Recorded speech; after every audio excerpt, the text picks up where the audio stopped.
বাহিরের অস্বাস্থ্যকর খাবার আর খাওয়া হবে না। আসসালামু আলাইকুম এভরিওয়ান, কেমন আছেন? আশা করছি কাছের এবং দূরের যেখান থেকে আমার ভিডিওটা দেখছেন, আশা করছি সবাই ভালো আছেন। আমি আল্লাহর রহমতে আমার ফ্যামিলি নিয়ে ভালো আছি, আলহামদুলিল্লাহ। আজকে এখানে আমি চিকেন তান্দুরি বানিয়ে নিলাম। নেওয়ার পরে বেসিনে অনেকগুলো থালাবাটি জমেছিল, এগুলো ক্লিন করতে এসে পড়লাম। আমি একটু তাড়াতাড়ি ক্লিন করছিলাম। এখানে চিকেন তন্দুরি বানিয়ে নেওয়ার পরে আবার দুপুরে রান্না করতে হবে, এই জন্য আমি থালাবাটিগুলো ক্লিন করে নিচ্ছিলাম।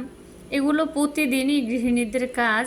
সকালবেলা নাস্তার জন্য রান্নাঘরে আসতে হয়, আবার দুপুরে আসতে হয়, আবার দেখা গেছে সন্ধ্যায় আসতে হয়, আবারও রাতে আসতে হয়। রান্নাঘরে গৃহিণীদের বেশিরভাগ সময় কেটে যায় তাদের রান্নাঘরেই, থালাবাটি, তারপরে বেসিন, চুলা এগুলা ক্লিন করতে করতে। তো কেমন আছেন আপনারা সবাই? আশা করছি সবাই ভালো আছেন। আমার ভিডিওটা যদি কোনো অংশ আপনাদের কাছে ভালো লাগে তাহলে আমার চ্যানেলটা সাবস্ক্রাইব করে দিবেন আর পাশে থাকা বেল আইকন ক্লিক করে দিবেন। আমার ভিডিও আপলোড করার সাথে সাথে নোটিফিকেশন আপনাদের মাঝে চলে যাবে। আর আমার ভিডিওটার কোনো অংশ যদি আপনাদের মন ছুঁয়ে যায় আমার চ্যানেলটা সাবস্ক্রাইব করে দিবেন। আর ভিডিওটা যদি ফেসবুক পেজ থেকে দেখে থাকেন তাহলে পেজটা ফলো দিয়ে দিবেন।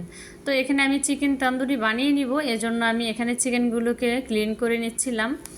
আমরা বাহিরের খাবার বাচ্চাদেরকে না দেওয়াই ভালো। ওখানে মরা মুরগি দেয় কি না সেটাও আমরা জানি না, আর ভালো করে পরিষ্কার করে না। যখন ভোক্তা অধিদপ্তরের থেকে কেউ যায় তখন দেখা যায়, আমরা টিভিতে দেখি যে কি পরিমাণ অস্বাস্থ্যকর মশা মাছি এগুলো উপদ্রব থাকে, ক্লিন থাকে না, অপরিষ্কার থাকে।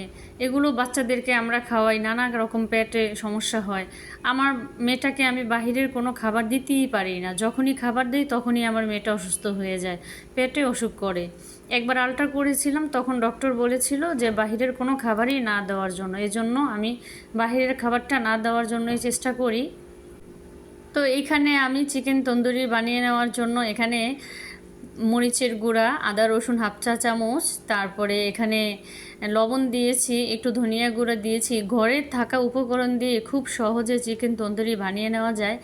আর কিছুটা টক দই দিয়েছিলাম। এগুলো মেখে ম্যারিনেট করে ফ্রিজে, নর্মাল ফ্রিজে 1 ঘন্টা থেকে 2 ঘন্টা রেস্টে রেখে দিলেই হয়ে যাবে।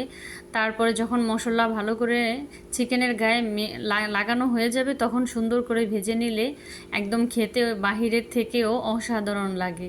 বাসায় তৈরি করে দেখেছিলাম, খেতে অসাধারণ হয়েছে। তাই আমরা সবার কাছে রিকোয়েস্ট যে বাহিরের খাবারটা বাচ্চাদেরকে না দিয়ে বাসায় এভাবে নিজের হাতে একদম ঘরোয়া উপাদান দিয়ে, হাতের কাছে থাকা উপকরণ দিয়ে খুব সহজে চিকেন তন্দুরি বানিয়ে নেওয়া যায়। তো আমি ভালো করে মেখে মেখে দিচ্ছিলাম মশলাগুলো যেন চিকেনের গায়ে ভালো করে লেগে যায়। এখন আমি কিছুটা একটু ফুড কালার দিয়েছিলাম হালকা, যেন একটু দেখতে সুন্দর লাগার জন্য। অনেকে আচারের ব্যবহার করে, আচারের তেল, আমি দেইনি কারণ ওইটার ফ্লেভারটা আমার ভালো লাগে না, এজন্য আর দেওয়া হয়নি। তো আমি এখানেই আজকে এভাবেই আমি বানিয়ে নিব, খেতে অসাধারণ লেগেছিল। তো এখানে আমি মেখে রেখে দিব। সবাই কি অবস্থায় আছেন, কেমন আছেন কমেন্ট করে জানাবেন। আসলে আমরা ভালো আছি, আমাদের আল্লাহ পাক যেভাবে রেখেছে আলহামদুলিল্লাহ। তো এখানে আমি তেলটা গরম হয়ে গেলে তারপরে চিকেন তন্দুরি দিয়ে দিব। তেলটা ভীষণ গরম হয়ে গিয়েছিল। চুলার আঁচটা বেশি বাড়িয়ে রাখা যাবে না, একদম লো ফ্লেমে রাখতে হবে যেন চিকেনগুলো ভালো করে সিদ্ধ হয়ে যায়।